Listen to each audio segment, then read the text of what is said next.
India got talent show ऐसा show है जो बहुत जल्दी बहुत पॉपुलर हो गया है।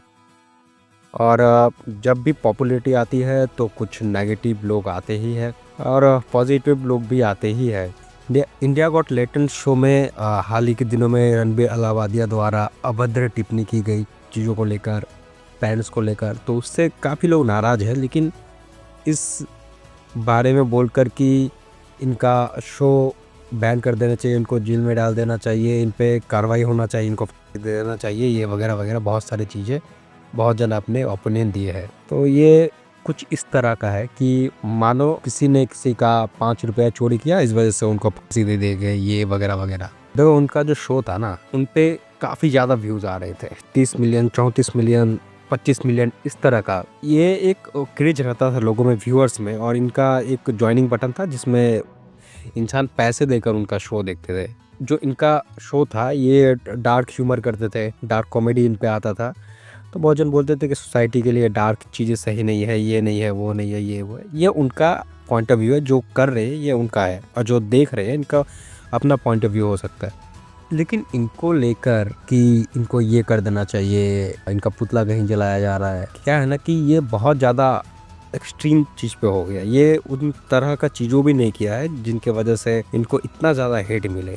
बाकी देश में बहुत सारे मुद्दा है जो कि अभी तक मतलब उन पे जिन लोगों ने समय रैना को इस चीज़ को लेकर क्रिटिसाइज किया है, या फिर रणबीर अलाहाबादिया को, चलो इन दोनों का जब आप देखोगे ना कि ये कहाँ से ग्रो किए हैं, इनका लाइफ में भी कहाँ से ये उठे, किस कहाँ तक पहुँचे हैं अभी, और इनका हर चीज़ को 1 मिनट में थैनोस के जैसे चुटकी बजा के गायब कर देना, ऐसा वाला चीज़ हो गया। अभी उनका जो पेज है, उनका पेज पे वो सारे जो वीडियोस थे लेटेंट का, वो अभी नहीं है। तो इनके जैसे भी कुछ शो आए थे, इसका बाद हर्ष गुजराल का। तो हर्ष गुजराल तो इससे भी ज़्यादा डार्क था, इनसे भी ज़्यादा। तो उनका 2 ही एपिसोड आया था। और मेन बात यह है कि ये कुछ लोगों को पसंद नहीं आ रहा, लेकिन इनका व्यूअर्स देख के लगता है कि काफ़ी अच्छा ऑडियंस है जो इनके शो को पसंद करते हैं, इनका डार्क ह्यूमर जो है इनको पसंद आता है, तो ये उनका है। और समाज को ये ख़राब कर रहे हैं, नहीं कर रहे हैं, ये वो। तो देखो कुछ ऐसे वेबसाइट है जो वो एक्सेस कर ही लेते हैं, वो चाहे VPN लगाए या फिर ये लगाए वो लगाए, तो बर्बाद तो वहाँ से भी हो सकते हैं, यहाँ से भी हो सकते हैं। कॉमेडी जो करते हैं ना, डार्क कॉमेडी जो है, डार्क कॉमेडी करने वाले बहुत, मतलब ये एक आर्ट फॉर्म है, कॉमेडी का भी एक आर्ट फॉर्म है जो डार्क होते हैं। जैसे एक मूवी है पेस्टिसाइड बोल के, तो अगर आप उनका कॉन्सेप्ट देखोगे ना, वहाँ पे इतना ज़्यादा डार्क चीज़ें है, और उनको अवार्ड वगैरह भी बहुत सारे मिले हैं।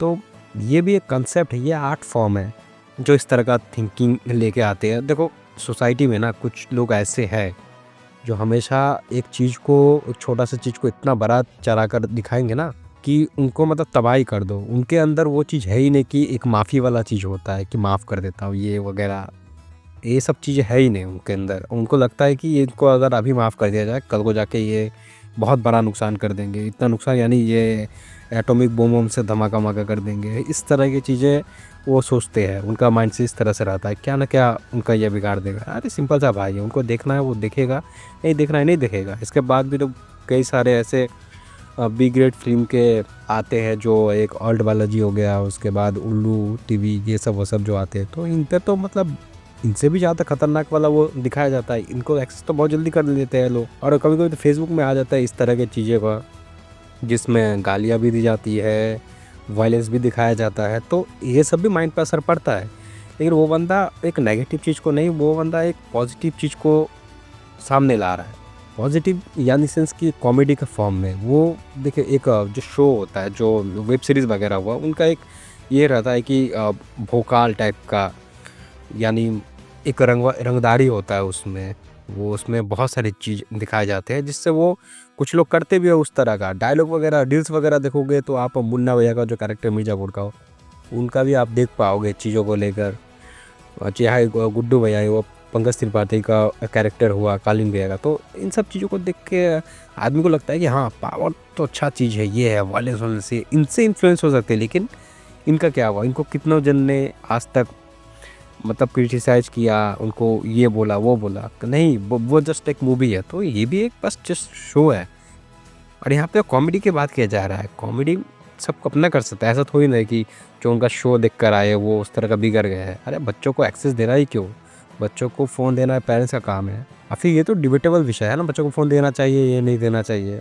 लेकिन इनसे बोल के उस समाज को बिगाड़ रहे, सोसाइटी को बिगाड़ रहे। अरे उनको बच्चों को जाकर देखो कि जो वो गेम खेल रहे होते हैं, ऑनलाइन गेम, उसमें कितना ज़्यादा एब्यूज़ होता है, नहीं होता है। बच्चे उससे बिगड़ रहे हैं ना कि इनका ये शो वगैरह से। और बाहर भी तो बहुत सारी चीज़ें हैं। करप्शन है, करप्शन को आज तक कितने जन ने बोला कि अरे करप्शन है, ये है, वो है, उनको ठीक किया जाए। कितने जन ने सब बात उठाए हैं। आप जो मेन स्ट्रीम के मीडिया सब देखोगे, आपने वो फालतू की चीज़ को लेकर ही पड़े रहेंगे। दिल्ली में देखो एयर पॉल्यूशन हुआ था, उस पर कितने जन ने बात किया, कितना जन ने मेंटल हेल्थ के बारे में बोलना शुरू किया। बहुत सारे ऐसे चीज़ें हैं। बहुत जन का ऐसा डायलॉग जो है वो फेमस हुआ है। और लेकिन समाज में कुछ ऐसे लोग रहते हैं जिनको पता नहीं उनको क्यों पसंद नहीं आता है। मतलब चलो पसंद नहीं आता, वो उनका मुद्दा है, वो क्रिटिसाइज कर सकते हैं, लेकिन किसी को नुकसान पहुंचाना ये थोड़ा ज़्यादा हो जाता है।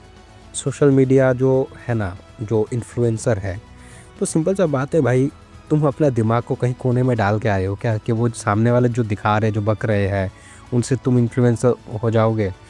आप मूवी देखने जाते हो, आप चाहे सुपर हीरो की मूवी देखने जा रहे हो, आप ऐसा सोचते कि आप हो जाओगे ऐसा, वो सच्चाई नहीं है। आप जिस तरह से आप कबीर ने जो बोला वो गलत है। उनके लिए वो माफ़ी भी मांगा और को हो गया, बस वहाँ उसको वहीं पे छोड़ देना चाहिए उन चीज़ों को लेकर। समाज में रहते हो, आपको एक अच्छा इंसान बनना होता है, एक बुरा इंसान बनता है। चुनाव तो आप करते हो ना वहाँ पर कि आप अच्छा बन रहे हो या बुरा बन रहे हो। अगर आप अच्छे बन रहे हो तो सही है, आप बाकी चीज़ों से दूर रहोगे। बुराई है, बुराई को ख़त्म करना चाहिए। अब कॉमेडी जो है वो बुराई का विषय है या अच्छाई का विषय है? जो भी शोध हुआ है, स्टडी वगैरह हुआ है, तो कॉमेडी मेंटल हेल्थ के लिए, फिजिकल हेल्थ के लिए भी काफ़ी अच्छा बताया गया है। तो कॉमेडी तो कोई एंगल से ख़राब तो नहीं है। अब कॉमेडी में भी बहुत सारी चीज़ आते हैं। वो डार्क ह्यूमर कोई करते हैं तो उनको भी किसी को पसंद आता है, किसी को नहीं आता है। तो चीज़ें हैं, लेकिन इस वजह से आप उनको नुकसान पहुंचा रहे हो, तो ये कहाँ तक सही है? तो और रहा बात ये, बस अभी आउटरीच मिलेगा इन सब चीज़ों को, आपको देखना पड़ेगा कि कुछ दिनों बाद में सब चीज़ नॉर्मल सा मुद्दा यहीं का यहीं रह गया है। लेकिन वही बात है ना कि आप कितने आप अपना दिमाग को ओपन करते हो, कितने चीज़ को आप एक्सेप्ट कर सकते हो। आप देखोगे कि समय रैना या रणवीर अलाहाबादिया जो है वो जेल जाएंगे या नहीं जाएंगे, उनका आपके लाइफ से थोड़ा सा भी फ़र्क अगर पड़ गया तो मान जाऊँगा मैं वो। लेकिन उनका लाइफ में ज़रूर आप फ़र्क पड़ा दोगे इन सब चीज़ों को लेकर। जब रणवीर अलाहाबादिया फ़िटनेस को लेकर वीडियो बनाता था, या फिर उसके बाद स्पिरिचुअल लाइफ में, उसके बाद फैशन को लेकर, मतलब पॉडकास्ट वगैरह भी आना शुरू किया। वो ऐसे बात नहीं है कि वो सिर्फ बुरा ही किया, बुराई और अच्छा इंसान के अंदर रहता ही है। अब वो डिसाइड करता है कि उसको क्या दिखाना है।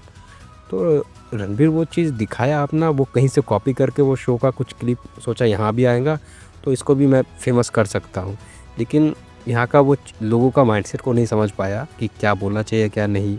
और इंडिया इज़ नॉट फॉर समय इस तरह का जो आता है, तो वो चीज़ कहीं ना कहीं अप्लाई तो होती ही है, जिसका खामियाजा अब इनको भुगतना पड़ रहा है।